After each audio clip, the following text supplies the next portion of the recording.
Welcome back. I am flying solo today.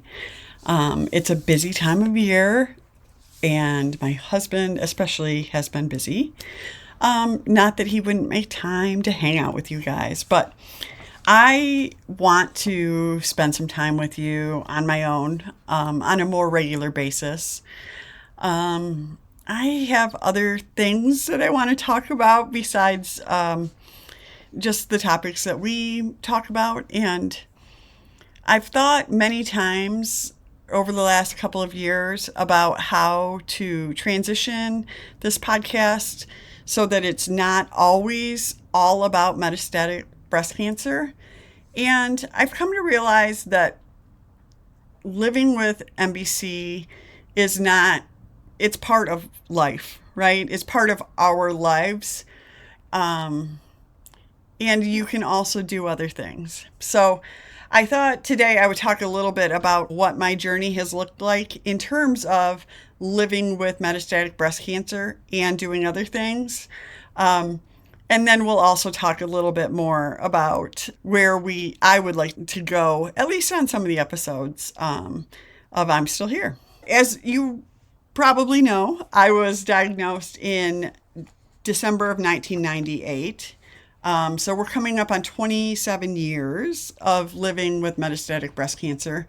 I was 26 when I was diagnosed. I was married. We'd been married a couple years, and Sydney, our daughter, was 14 months old at the time. At that point in my life, I just thought I was just going to live a normal life. I had not been through any big challenges. I was raised in just a middle-class family, and things had always gone pretty well for me.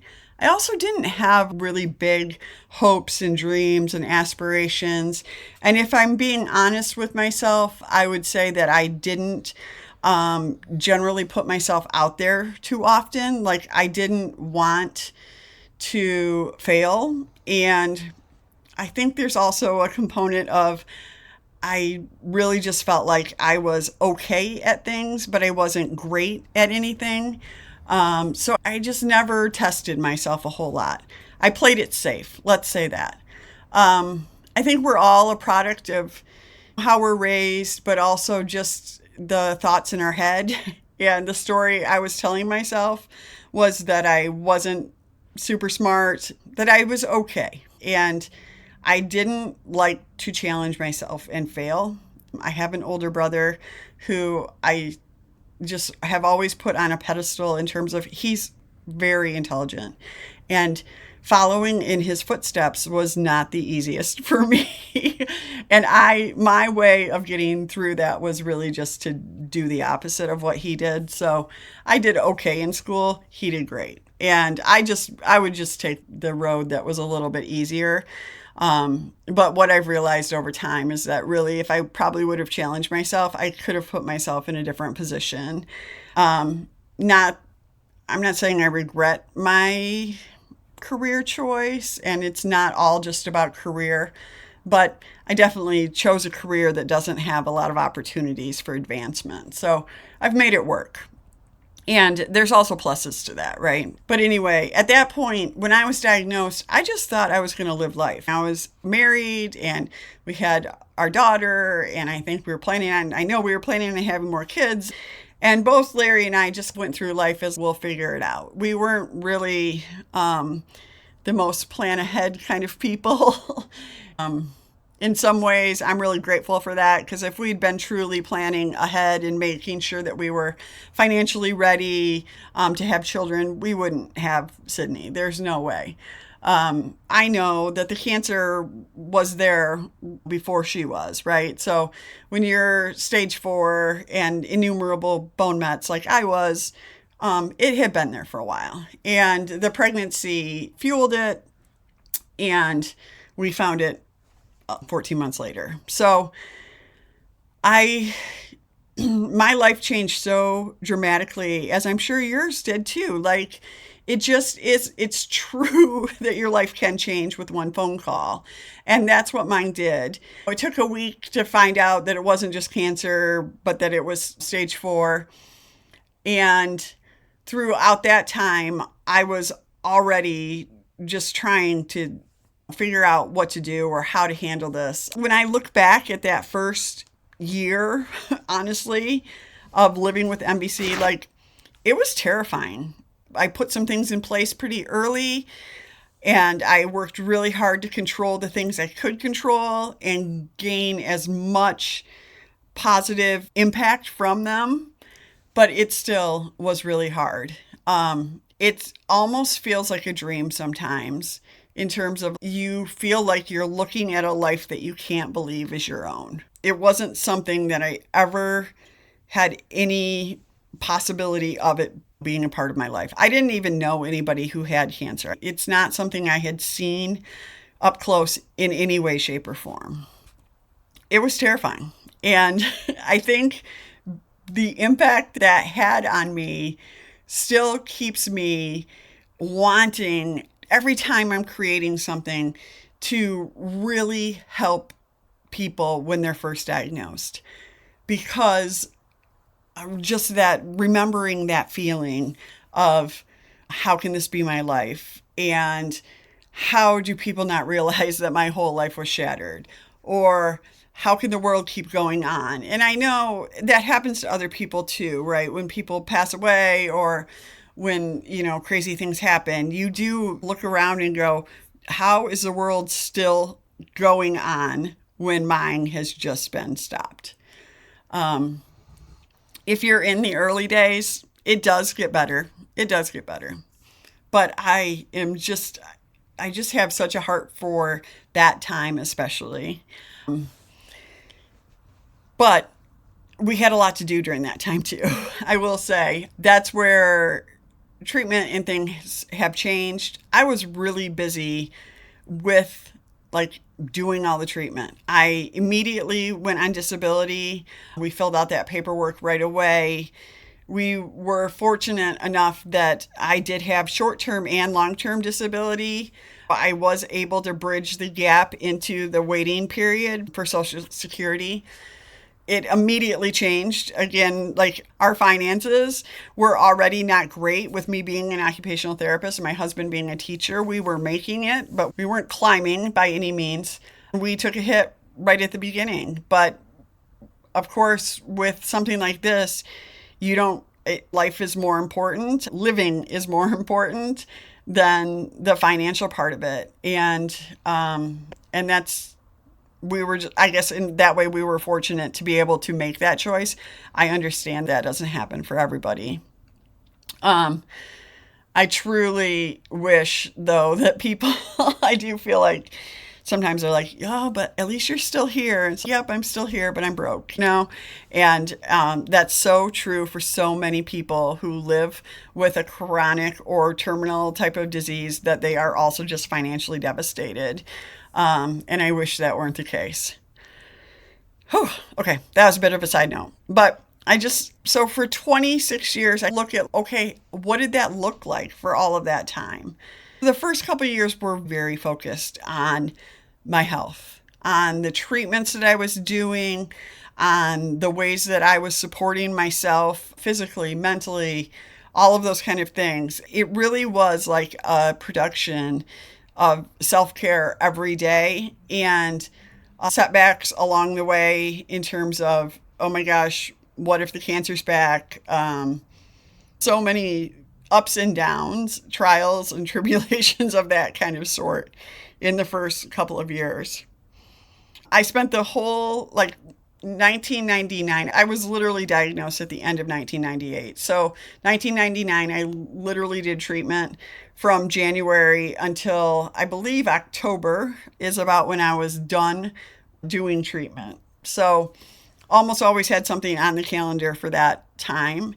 And then in October, I remember feeling really, okay, what do I do now? It's such a hard feeling to be told by your doctors, okay, we'll see you in 3 months. And it seems so long when you're used to being there all the time. I joined a gym and they had daycare. So I was just looking for a new routine to put myself in. I had resigned from my job because I was told that if I didn't come back, I work in the school, so if I didn't come back in the fall, that I wouldn't have a job. So that was okay with me. I couldn't have done both. I'll be honest. I just really needed the mental time to be present with what I needed and not to have outside stressors while I was trying to get healthier. So the whole second year was really spent on recovery and strengthening and really just trying to learn how to live with the ups and downs and figuring out what do I freak out about, what do I not worry about, how do I handle scans, all of these things that I know they're a part of MBC or other people's lives too, and we joke about them sometimes, but it's amazing the mental toll that it takes on people to just live with and manage the stress that comes with being in treatment and wondering if your treatment's working and is that ache something that you should pay attention to, or is it something that you can do, just go, no, that's part of my life. Not to mention all of the other things, dealing with the fact that I knew that I wouldn't be able to have any more children and grieving that and not knowing even how to think about that and getting used to my new body and the fact that at that point, I had a double mastectomy. I was completely flat. There's a lot of challenges that come so quickly when you're diagnosed. And again, I just think we overlook them or we just go, oh, but at least you're still here. And yes, we are still here, but not without a few scars, both internal and external. And that takes more than just one conversation to get over. It takes years of processing all of that to be able to come to a resolution, be able to live with who you are. But the first couple of years were just 100% focused on cancer. And that's where I was, right? Ty came home. We did start the adoption process in 2001, which I look back on it now and think, wow, again, it was fast and I'm surprised that we did it. But I call that it was us being naive, but also it's worked out for us. We started the process in January of 2001. He came home in August of 2002. So during that time, I was spending a lot of time working on all the paperwork that needed to be done. And again, just maintaining my health and spending time with my daughter and being a coach's wife, all of those kind of things. I remember the next big milestone being watching Sydney go to kindergarten. And that was in the 5th year. So I actually that was my goal. My goal was to watch her go to kindergarten, to be there to see her go to kindergarten. And I knew that it was a lofty goal, according to what the doctors had told me. And watching it happen was like this next, okay, what comes next? And I just didn't really know. And this is, again, where I think that when you live with a disease like metastatic breast cancer and you don't know what's coming, it's really hard to figure out, do I live my life as somebody who has MBC or do I live my normal life? And what is the balance between that? Because it's just not clear anymore. And so 5 years out, I'm then being encouraged to set new goals and also looking at, okay, what does that look like? Do I make my life about cancer? Do I go back to a career as an OT? I didn't know the answer to that. And at that point, I was still on disability. again, very thankful for it, but it only went so far. So as Sydney went to school, and then in the next couple of years, Ty went to school, I started working some as an occupational therapist, usually just by happenstance, like opportunities to cover a maternity leave or do something like that, pick up some hours at a nursing home. And during that time, I was also doing a little bit of speaking, and I was writing a book. I might have already written my book by that time, actually. I think I published my book the first time in like 2002, and then probably again, I don't know, 8 years later, 5 years later, I don't remember. Um, I just felt a bit like an imposter at that time. Like, I don't want to go out there. I never wanted to put something out that I felt like people would feel was false. And I didn't know, because I come from the world of education, and my my family, people have degrees. I didn't feel like I had the credentials necessarily to talk about cancer in a way that felt, I don't want to say it was genuine for sure, but I never wanted to tell people that there was one way to do it. And I still feel that way. My heart is to help people create a plan to live with cancer. Absolutely. I want that to happen. I don't think there's one way to do it. I don't think it always works.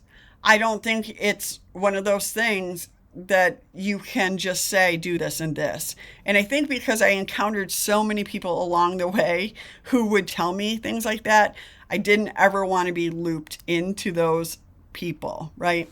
I would never want somebody to say, "Oh, she's just saying a bunch of stuff that's not true," or whatever.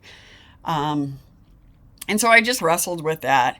And then actually, so, I ended up covering enough and doing enough that I was like, okay, I'm going to give up disability, which was really scary to me because it was a safety net, right? When I gave that up, it was like, okay, I now need to financially contribute the way I always had before, and whatever, we've always needed two incomes. So it was really scary to go, okay, I believe that I'm stable enough that I can do this, that I will be able to keep moving forward with that. And then I think the choice became, okay, what's safer and easier? And that was being an OT.